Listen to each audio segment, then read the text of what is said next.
दोस्तों, आदित्य L1 सूर्य का अध्ययन करने वाला मिशन है। मिशन सूर्य का व्यवस्थित अध्ययन करने के साथ यह वैज्ञानिक पेलोड का सेट साथ लेकर गया है। दोस्तों, जैसा कि आपको पता है, इसरो ने चंद्रमा की दक्षिण ध्रुव पर सफलतापूर्वक लैंडिंग करके इतिहास रच दिया है। उत्साह और जोश से परिपूर्ण इसरो ने शनिवार के दिन आदित्य L1 मिशन को सफलतापूर्वक लॉन्च किया।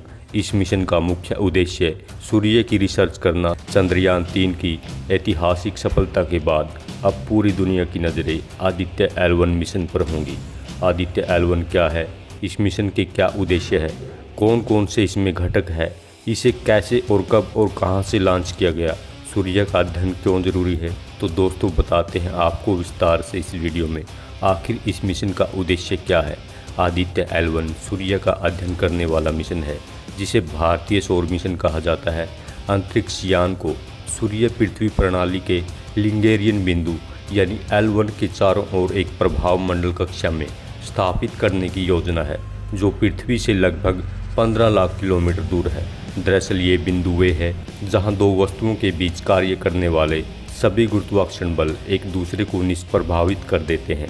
इस वजह से L1 बिंदु का उपयोग अंतरिक्ष यान के उड़ने के लिए किया जाता है। तो आप सोच रहे होंगे कि इस मिशन का उद्देश्य क्या है। भारत का महत्वाकांक्षी सौर मिशन आदित्य L1 मतलब सूर्य के वायुमंडल का सबसे बाहरी भाग की बनावट, इसकी तकनीक प्रक्रिया, इसके तापमान, सौर विस्फोट, सौर तूफान, कारण और उत्पत्ति, कोरोना लूप, प्लाज्मा की बनावट, वेज और घनत्व, कोरोना के चुंबकीय क्षेत्र की माप, कोरोना मास इंजेक्शन, सूरज में होने वाली सबसे शक्तिशाली विस्फोट जो सीधे पृथ्वी की ओर आते हैं की उत्पत्ति, विकास और सौर गति, हवाएं, अंतरिक्ष के मौसम को प्रभावित करने वाले कारकों का अध्ययन करेगा।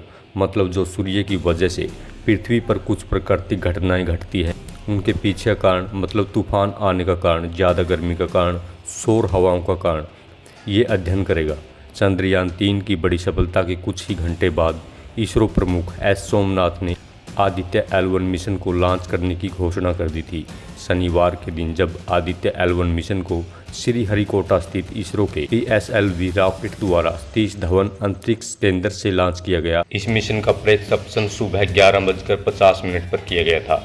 शुरुआत में अंतरिक्ष यान को पृथ्वी की निचली कक्षा में स्थापित किया जाएगा।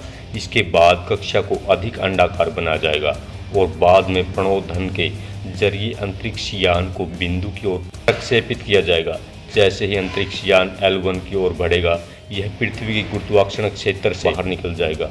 यहाँ से बाहर निकलने के बाद क्रोध चरण शुरू होगा, जो बाद में अंतरिक्ष यान को L1 के चारों ओर एक बड़ी प्रभाव मंडल कक्षा में स्थापित किया जाएगा। इसरो की माने तो L1 के पूरे सफर में आदित्य L1 को लगभग 4 महीने लगेंगे। आपको बता दें कि सूर्य का अध्ययन क्यों जरूरी है। सूर्य पृथ्वी का सबसे निकटतम तारा है। इसरो के मुताबिक सूर्य का अध्ययन करके हम अपने आकाशगंगा के तारों के साथ साथ कई अन्य आकाशगंगाओं के तारों के बारे में कुछ जान सकते हैं। इसमें लगातार कई विस्फोट होते रहते हैं, कई विस्फोटक घटनाएं होती रहती हैं। इसके विपरीत यह सौर मंडल में काफ़ी मात्रा में ऊर्जा भी छोड़ता रहता है। यदि ऐसी विस्फोटक और सौर घटना पृथ्वी की ओर भेजी जाती है तो यह पृथ्वी के नज़दीकी अंतरिक्ष वातावरण में कई प्रकार की समस्याएं खड़ी कर सकता है। कई अंतरिक्ष यान और संचार प्रणालियां ऐसी समस्याओं का शिकार बन चुकी हैं। अंतरिक्ष यात्री सीधे ऐसी विस्फोटक घटनाओं के संपर्क में आता है तो वह जोखिम में पड़ सकता है।